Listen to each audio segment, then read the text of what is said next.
Why does Peikoff say proof is reduction in OPAR, but then says that proof is discovery, and then square brackets induction, close square brackets, in the logical leap? What is proof in objectivism, reduction, or induction? So I cannot speak for Leonard Peikoff. He has his ideas, and I've learned a lot from him. But I don't recall every sentence he wrote, and he didn't even write The Logical Leap. That was written by David Harriman. Um, but I can tell you what I think proof is, and I think Peikoff would agree on this. Proof requires both reduction to the perceptual level, ultimately, and cross integration with the network of your observation based knowledge. So a proof, ultimately you're demonstrating that something is true by connecting it to reality. And so there's one axis for that connection that's vertical, that connects the abstraction or the generalization or whatever it is, whether it's a concept or a generalization or a principle, that connects it to reality. Here are the facts that connect it to reality, or here are the facts that give rise to it. Take that either way. That's reduction going down from the idea to reality, and induction by looking at the facts of reality that give rise to and support the generalization or the principle or whatever it is. But none of that is really complete. And I believe Peikoff makes this point explicitly in OPAR, although it's been a few years since I've read OPAR.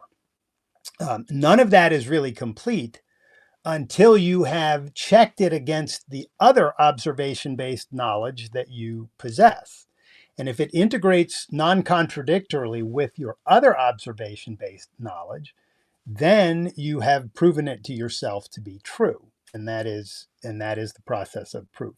So I would never say that proof is just vertical integration or just reduction to reality, if by that it was meant that you didn't have to do anything else, that you didn't have to check it against the broader network of your knowledge. I think you always need to do that.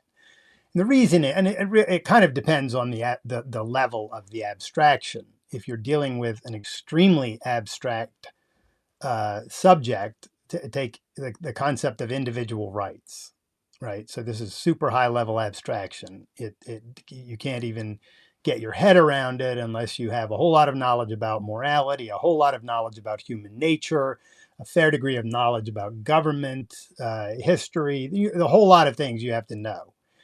And so you can hear someone, and I could even do it. I could do it in probably 10 minutes. I'm not going to take the 10 minutes now, but I could give you a sort of a vertical integration or a vertical grounding of that concept by pointing out certain facts. Human beings are a certain kind of being, and we actually live by using our minds and then acting on that judgment. And one of the things that can stop us from acting on our judgment, and it's the only thing that other people can do that can stop us from acting on our judgment, is by initiating physical force against us, which stops us from acting as our judgment dictates, and so on and so forth, right? I could start this series of explanations, and I could give you some examples, and probably within 10, 15 minutes, I could make a very strong case for why the concept of individual rights means that each individual should be free to act on his own judgment for his own purposes,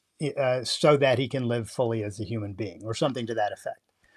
But if you heard that from me in 10 or 15 minutes, even with really solid examples, I don't think you would be justified in saying, oh, I'm done, I've got it. Biddle just proved to me that individual rights means what he just said.